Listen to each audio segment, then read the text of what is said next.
हमारे जो पूर्व विधायक थे उन्होंने अपना पेशेंस को खोने का थोड़ा काम कर दिया। तो जब मेरे जैसे सामान्य परिवार के बच्चों को इतना सम्मान देने का काम कर दिया, तो इमरान मसूद तो पूर्व विधायक थे, एक सहारनपुर के कोऑर्डिनेटर है, वो अपनी विचारधारा जबरदस्ती लोगों पे थोपना चाहता है तो उससे लोग तंग आ जाते हैं। एक ऐसे कोऑर्डिनेटर यहाँ बने हैं जिन्होंने पता नहीं क्या ऐसी प्रतिज्ञा ले ली थी कि मुझे बहुजन समाज पार्टी की विचारधारा को कमज़ोर करना है, और ऐसे लोग बहुत जल्दी बाहर का रास्ता देखेंगे। ऐसे लोगों पर माननीय बहन जी ने विश्वास करके यहाँ की विचारधारा को कमज़ोर करने का काम किया। नमस्कार, जीडी न्यूज में आपका स्वागत है।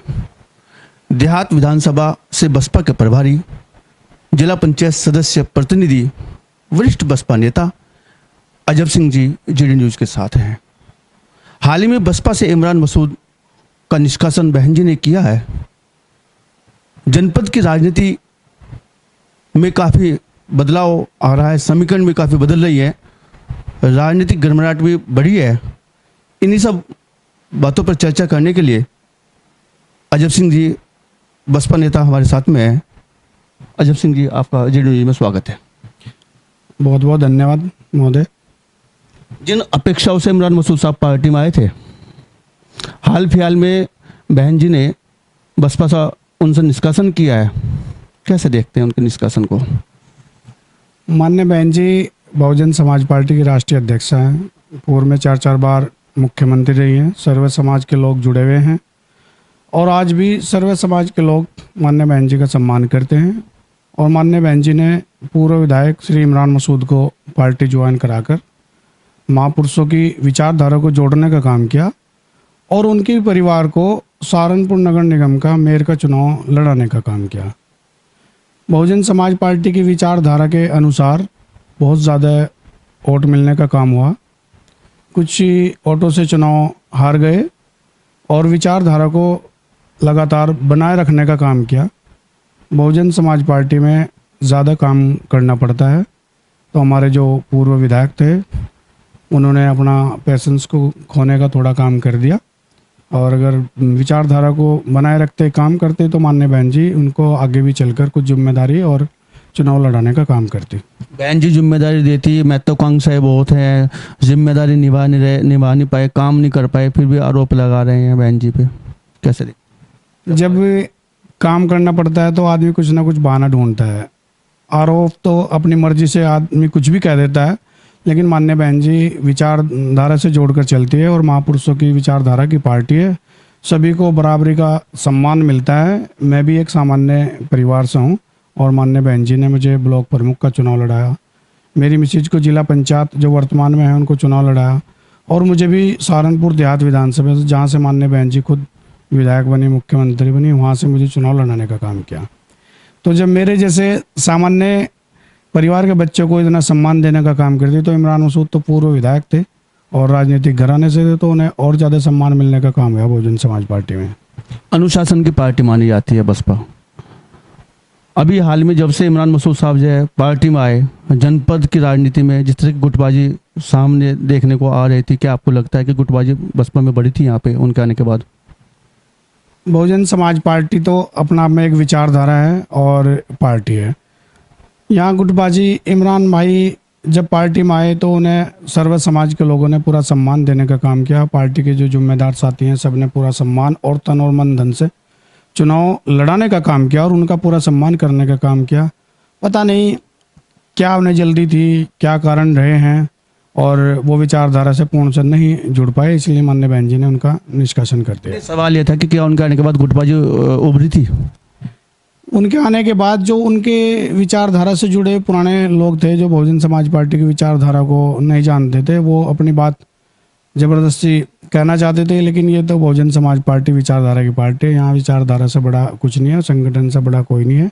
संगठन सर्वोपरि है, जो माननीय बहन जी का आदेश है वो सर्वोपरि है। देखने को मिला था रैली में जिंदाबाद मुर्दाबाद के नारे भी लगे थे, तो उसे क्या किस तरह देखा जाए? वो कुछ लोग इस तरह से अपनी हिस्सेदारी दर्शाना चाह रहे थे, जबकि वो लोग हमने पता करा वो बहुजन समाज पार्टी की विचारधारा से जुड़े हुए लोग भी नहीं थे। वो उनका अपना एक मत था, वो पता नहीं किस कारण मुर्दाबाद जिंदाबाद के नारे लगा रहे थे। नहीं तो यहाँ सर्वप्रथम महापुरुषों के नारे लगते हैं और माननीय बहन जी के नारे लगते हैं। बहन जी को अच्छा और स्थानीय नेताओं पर जो उंगली उठा रहे हैं इमरान मसूद, क्या कहना चाहेंगे? इमरान मसूद को जो स्थानीय नेता, ज़्यादा तो कोई नहीं कह सकता, एक सहारनपुर का कोऑर्डिनेटर है जो उन्हें पार्टी में लाने का काम किया था। उसने ही माननीय बहन जी को क्या बताया, क्या अनुशासनहीनता हुई, उसने ही पार्टी में लाने का काम किया, उसने ही पार्टी से निकलवाने का काम किया। मीटर कपड़ा, NKS टेलर, किताबें, इस तरह की बातें सामने आ रही हैं। क्या बसपा की यह परंपरा है? और क्या वो टेलर आपका कोऑर्डिनेटर, या ऐसा कुछ मामला देखने में आ रहा है? देखिए, कोई भी पार्टी हो, सब वो सहयोग से चलती है। पार्टी में जो महीने का हमारा मेंटेनेंस होता है वो सर्व समाज के लोगों से, पार्टी की जो रसीद है उनके माध्यम से चलता है। लेकिन एक सहारनपुर के कोऑर्डिनेटर है, वो अपनी विचारधारा ज़बरदस्ती लोगों पे थोपना चाहता है, तो उससे लोग तंग आ जाते हैं। माननीय बहन जी की तरफ से कोई ऐसा आदेश नहीं है। विचारधारा की पार्टी है, सबके सहयोग से पार्टी चलती है, सब सहयोग अपना देने का काम करते हैं। कद्दावर नेता इमरान मसूद साहब जो है, और वजूद भी वो रखते हैं अपना, प्रभावित भी करते हैं। क्या उनके निष्कासन के बाद बसपा पर स्थानीय स्तर पर कोई फर्क पड़ने वाला है लोकसभा चुनाव को देखें तो? इमरान मसूद और उनका पूरा परिवार राजनीतिक है, लेकिन उनसे पहले माननीय बहन जी 4-4 बार यहाँ मुख्यमंत्री बनने का काम हुआ। वर्तमान में हमारे 4-4 विधायक और सांसद बनने का काम हुआ, MLC बनने का काम हुआ, और लोग पार्टी में आते रहते हैं, जाते रहते हैं, इससे कोई फर्क नहीं पड़ता। पार्टी तो विचारधारा की है, महापुरुषों की है, ये कारवां कभी रुकेगा ना रुका है। नज़दीक में जो है बहुत जल्दी जो है लोकसभा चुनाव होने वाले हैं। बहन जी किसी गठबंधन में शामिल नहीं हो रही है, कह रहे हैं कि मैं अकेले दम पे चुनाव लड़ूंगी। कैसे देखते हैं, क्या वो कमज़ोर साबित होंगी या बहुत मजबूती से चुनाव लड़े? क्योंकि पिछली बार जब वो गठबंधन से चुनाव लड़ी थी, समाजवादी पार्टी का गठबंधन था, कांग्रेस का गठबंधन था, 10 सीटें मिली थी। उसके बाद विधानसभा में स्थिति बहुत, प्रदर्शन उनका जब बहुत पार्टी का अच्छा नहीं रहा है, तो अकेले दम पे कह रहे हैं चुनाव लड़ने के लिए। कैसे देखते हैं इसको? माननीय बहन जी पूरे भारत की राजनीति कर रही है। आर्यन लेडी का किताब उनके पास है। 4-4 पूरे भारत में सबसे बड़े प्रदेश की 4-4 बार पूर्व मुख्यमंत्री रही हैं। जो भी फैसला लेंगी सोच समझ के लेंगी। माननीय बहन जी का अपना विवेक है, वो गठबंधन करेंगी नहीं करेंगी। लेकिन बहुजन समाज पार्टी की जो विचारधारा है वो पूरी मजबूत है, उसमें कहीं कोई कमजोरी नहीं है। और माननीय बहन जी मजबूती से चुनाव लड़ेंगे और देश की प्रधानमंत्री बनने का काम होगा। देश के प्रधानमंत्री बनने का काम होगा। 80 सीटें हैं, क्या आपको लगता है कितने पर झंडा फहरा पाएंगे बहन जी प्रदेश में जाए? अब की बार प्रधानमंत्री तो तभी बनेगी जब यहाँ से कुछ निकल के जाएगा। उत्तर प्रदेश हमेशा प्रभावित करता है देश की राजनीति को। बहुजन समाज पार्टी की जो भी हिस्सेदारी है, माननीय बहन जी के दिशा अनुसार सब लोग, जो भी हम बहन जी चुनाव लड़ाएगी वो मजबूती से जीत कर जाएंगे और माननीय बहन जी और बहुजन समाज पार्टी के गौरव को बढ़ाने का काम होगा। इंडिया अब इंडिया नहीं रहेगा, भारत के नाम से जाना जाएगा। केंद्र सरकार अभी इस मुहिम को पे आ रहा है या ऐसा कुछ होने वाला है, कैसे देखते हैं इस चीज़ को लेकर? केंद्र सरकार के पास कोई मुद्दा तो नहीं है। इंडिया भी एक ही बात है, भारत भी एक ही बात है, और हम तो इंडिया के लिए भी इतने हैं और भारत के लिए भी इतने हैं। गठबंधन को देखते हुए, इंडिया गठबंधन को देखते हुए जाए इन्होंने ऐसा कुछ प्रोपगंडा रचा है, इसके बारे में क्या देश के जो भक्ति है या देश के प्रति जो जज्बा है, इससे कम बत्ती होने का, कुछ फायदा नुकसान होने का कैसे देखते हैं? क्योंकि इंडिया केवल एक जगह नहीं, देश का नाम नहीं, इंडिया लोगों के हर चीज़ों में, विभाग में, नोटों में, करेंसी में, तमाम जगह, पासपोर्ट पे, तमाम जगह है। तो कैसे बदलेंगे सबको? जो अदर्स लोग पार्टियां हैं वो इंडिया का नाम लेकर अपना कुछ लालच वंश अपना कुछ करना चाहते हैं। वो जनता सब समझदार है। इंडिया और भारत कोई अलग अलग नहीं है। वो अपनी तरफ से ही कुछ इस तरह का नाम देना चाहते हैं पार्टी के गठबंधन को, जिससे माननीय बहन जी ने तो आपको स्पष्ट बता दिया कि मैं अकेली चुनाव लड़ूंगी, और माननीय बहन जी का अपना आदेश आगे चल के वो क्या चाहेंगे, जो भी उनका फैसला होगा वो सर्वमान्य है। देश ने 9 साल मोदी साहब को दिए हैं, कैसे देखते हैं 9 सालों को आप? 9 सालों में जो देश की सरकार चल रही है, पूर्ण बहुमत की सरकार चल रही है, सबसे बड़ा मुद्दा रोजगार का है। रोजगार मिला नहीं, और हमारे पर जो जनता जनार्दन है उन पे इतने नॉर्म्स लगा दिए हैं। इलेक्ट्रिक इतना महंगा कर दिया गया है, वाहन इतने महंगे कर दिए हैं, डीजल इतना महंगा कर दिया है, और रोजगार हमारे पास है नहीं। तो आप अंदाज़ा लगा सकते हैं कि आर्थिक स्थिति क्या होगी। बाबा साहब का संविधान जो देश की आज़ादी के समय लिखा गया था, कैसे देखते, क्या सुरक्षित हाथों में? भारतीय संविधान बाबा साहब ने सर्व समाज के लोगों के लिए लिखा है। खासकर महिलाओं को ज़्यादा सम्मान मिलने का काम हुआ है। सर्व समाज के लोग संविधान को मानते हैं, और संविधान बन गया, कभी ख़त्म नहीं होगा। सरकार आती जाती रहती है, उससे कोई फर्क नहीं पड़ता। एक देश एक चुनाव कैसे देखते हैं? एक देश एक चुनाव हो जाए तो उसमें किसी को कोई नुकसान भी नहीं है। विचारधारा है, सब अपने अपनी विचारधारा से चुनाव लड़ेंगे, सब लोग अपने दल को लेकर चलेंगे।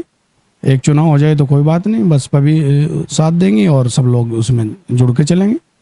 यूसीसी से हिंदुओं को क्या फ़ायदा होगा, दलितों को क्या फ़ायदा होगा और मुसलमानों को क्या नुकसान होगा, कैसे देखते हैं यूसीसी को आप? वैसे तो किसी को कोई नुकसान नहीं होगा, सबके लिए नियम बनाया है तो सबको बराबर का ही हक मिलेगा, उसमें किसी का लाभ है ना नुकसान है। क्या आप मानते हैं कि सहारनपुर में बसपा नेताओं ने ही खत्म करने का काम किया है? देखिए महोदय, बहुजन समाज पार्टी विचारधारा की पार्टी है, विचारधारा कभी खत्म नहीं हो सकती।